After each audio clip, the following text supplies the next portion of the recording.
After 12 years of marriage, I finally gave birth to a son. Seeing my son crying vigorously, I was so happy it seemed to erase all my exhaustion. A few hours after giving birth, James and my mother-in-law, Margaret, came to the hospital room. "I've seen the baby. He looks like James and is so cute. You did well." "It's a boy, huh?" Both James and Margaret were smiling. I was worried when I first announced my pregnancy due to their indifferent attitude, but seeing their smiles reassured me that they indeed loved their own child and grandchild. I was hopeful about returning to the happy days of the past, but then, "Well, we should get a divorce now." James casually brought up divorce. Following that, Margaret continued, "We'll take the air," speaking with an unchanged expression and a smile on her face. "You're no longer needed. I've taken care of you for over a decade. No complaints now." Besides, having a first child only after 12 years of marriage is too late. It's better to switch to a younger woman who can bear children. "I don't want to waste any more time with you. Let's get the divorce done quickly." "All right, then I'll dismantle the house and the company." My name is Angela. I'm a 34-year-old housewife. I started dating James in college. We had a normal relationship, so I thought he was from an ordinary family. However, after getting engaged, I learned that James's grandfather was a wealthy businessman owning several companies, including well-known large corporations. Moreover, since the company is a well-known major corporation, I had my concerns about marrying into such a prominent family. But James reassured me, "It's just that grandfather is a business owner. We're not different from any normal family." He was always kind and considerate, so I decided to marry him. After marriage, at the request of James and Margaret, we lived on the same property as his parents' house, and I became a housewife. James worked for a regular company, so our life was ordinary, but I struggled to learn manners for the occasional high-end restaurant visits during family gatherings.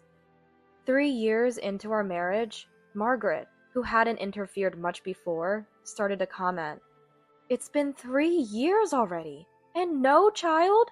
My friend's daughter is pregnant. When will our family see a grandchild?" Every morning, Margaret would come to our house early and pressure me to have a child. When I discussed this with James, "Ever since Dad passed, she's been lonely at home. Don't worry too much. We'll have a child eventually." He told me to just bear with it. I regret not speaking up more to Margaret or clearly asking James to intervene. However, feeling apologetic about not being able to have children myself, I couldn't bring myself to assert strongly. Years passed, and we still had no child. During this time, Margaret's demands for a grandchild became more intense. She also began to interfere in household matters.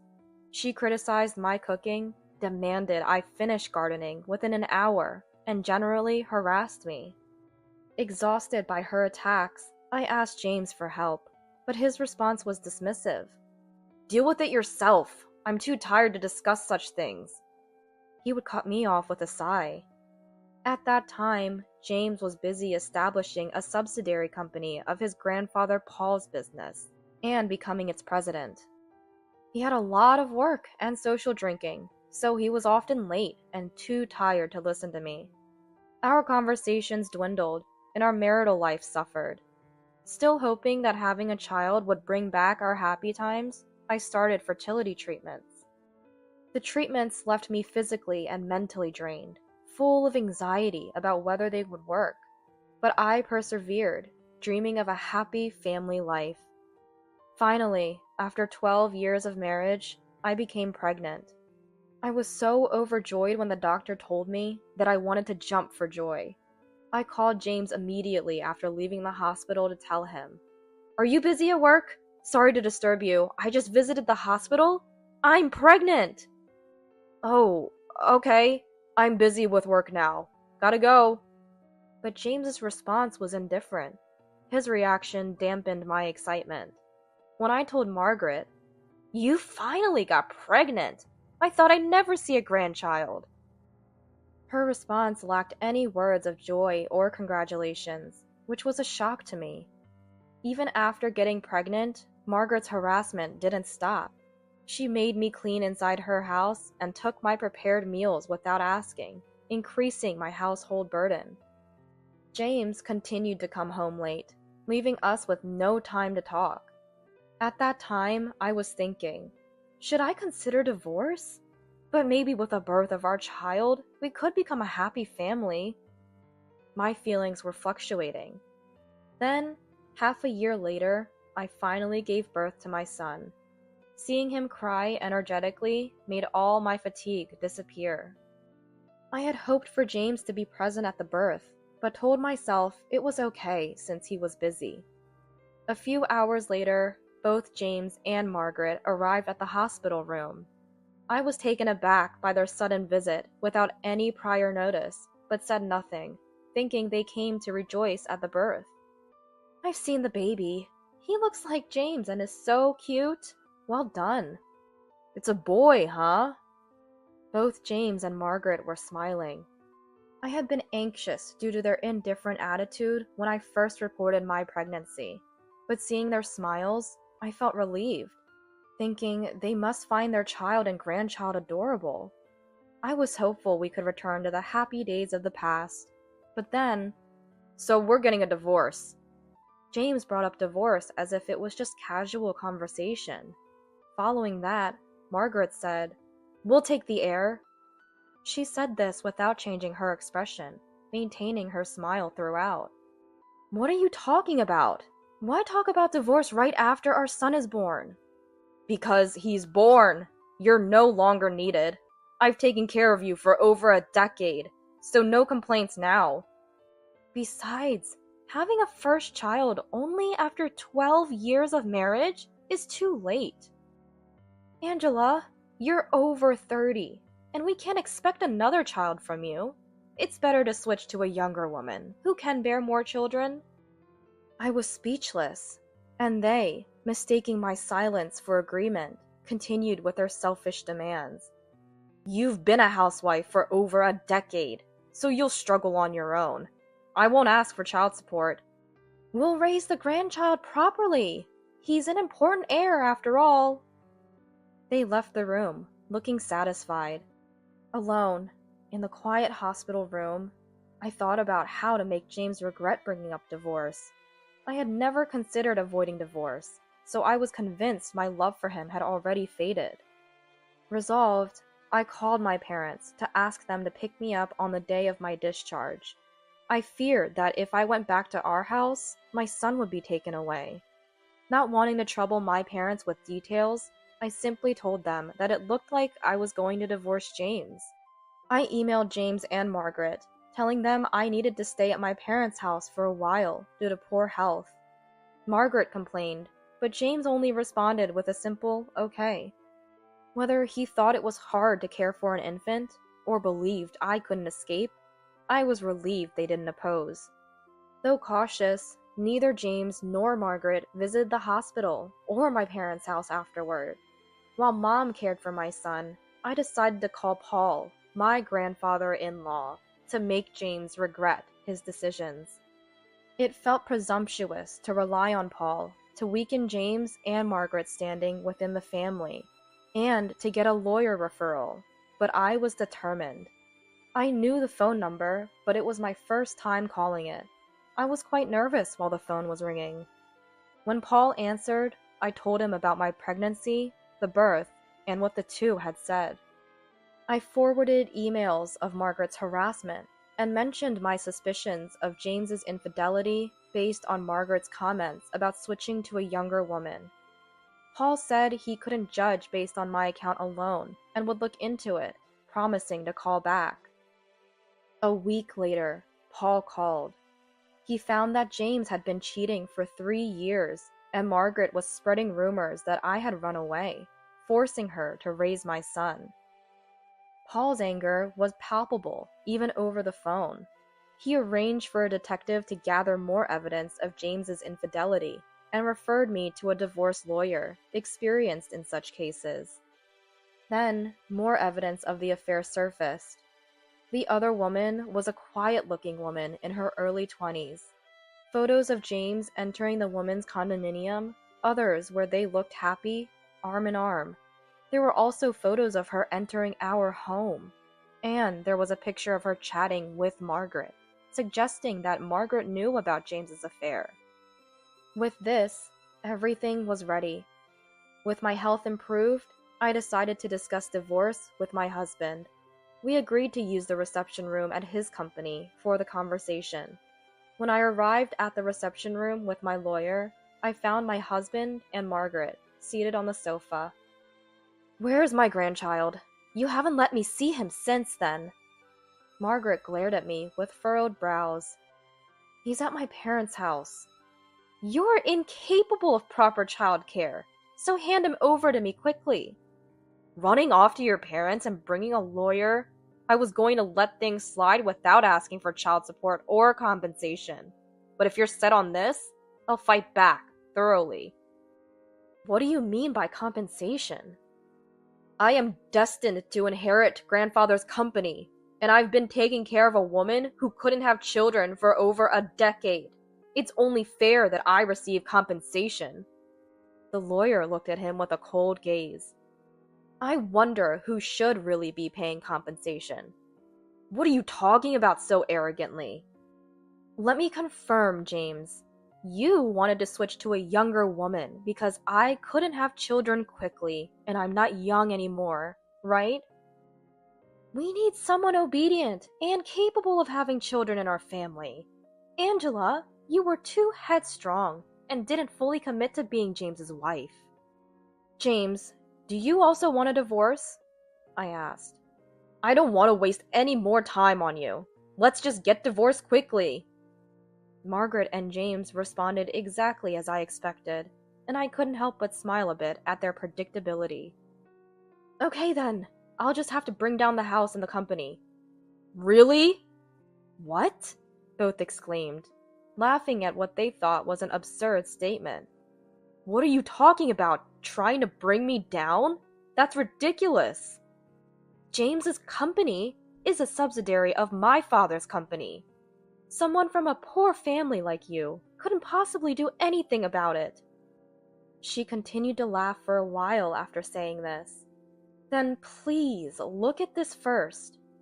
As I said this, I spread out dozens of infidelity photos on the table. Seeing these photos, the two of them, who had been laughing joyfully, stopped and turned serious. "What the hell is this photo? You might be misunderstanding, but this girl is just a university friend. I was just giving her career advice." "Really? Then what about this?"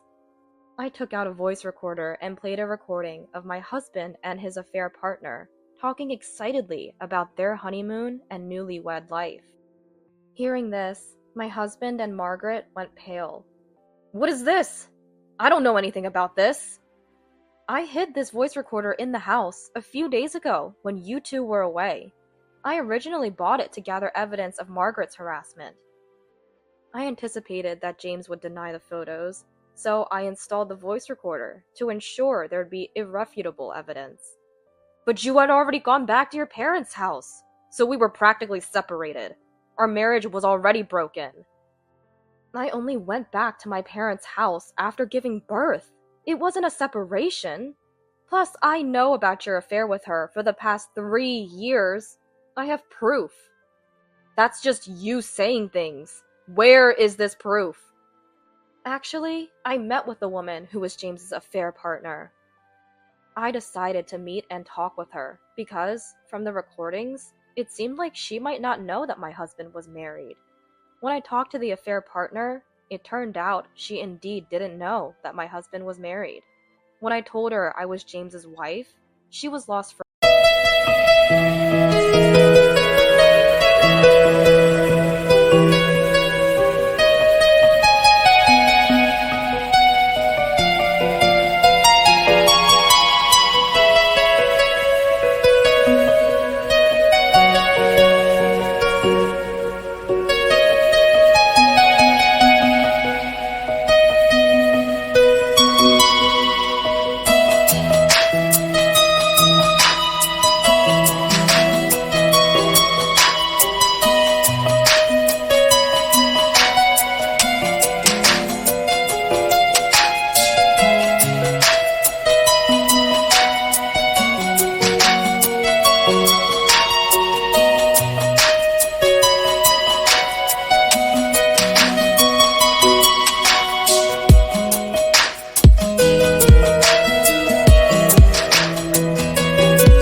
for words and looked like she was about to cry.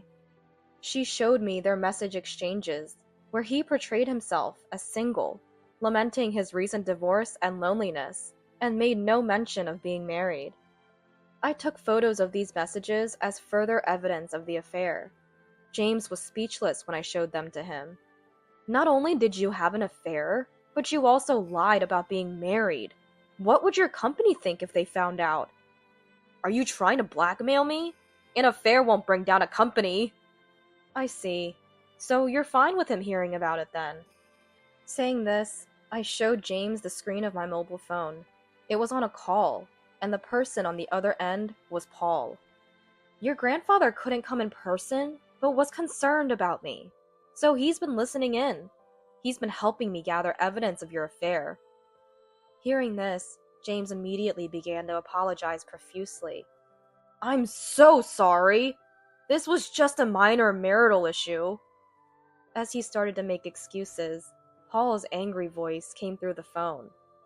A man who can't even protect the woman he promised to take care of has no business running a company. I'll inform you of your fate later. With that, Paul ended the call to attend to business. He was frozen, and Margaret looked as if her soul had left her body. Now that it's clear you have no excuses, let's talk about child support and compensation. I was satisfied seeing their despair and asked the lawyer to proceed quickly. Then, let's not get divorced after all. A child needs his biological mother. Sweating and forcing a smile, James tried to stop me. Seeing his puzzled expression, I couldn't help but laugh and said, Yes, that's right. My face then broke into a natural, happy smile. Yes, a mother is necessary for a son, but a father like you isn't. Let me make it clear, from me to you. You're no longer needed, so let's get divorced. James's face fell into despair, and he collapsed to his knees. The lawyer and I ignored him and continued our discussion. The negotiations didn't conclude then, but after repeated discussions, with James hiring a lawyer as well, we agreed on a compensation amount of $100,000, exactly as I wanted. The divorce terms were in my favor because I waived the right to any property division. James had a decent income, but ever since he took over the company, he started living lavishly, buying suits and watches from top brands. When I asked about savings, he'd say,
It's time to spend, and continued his spending spree.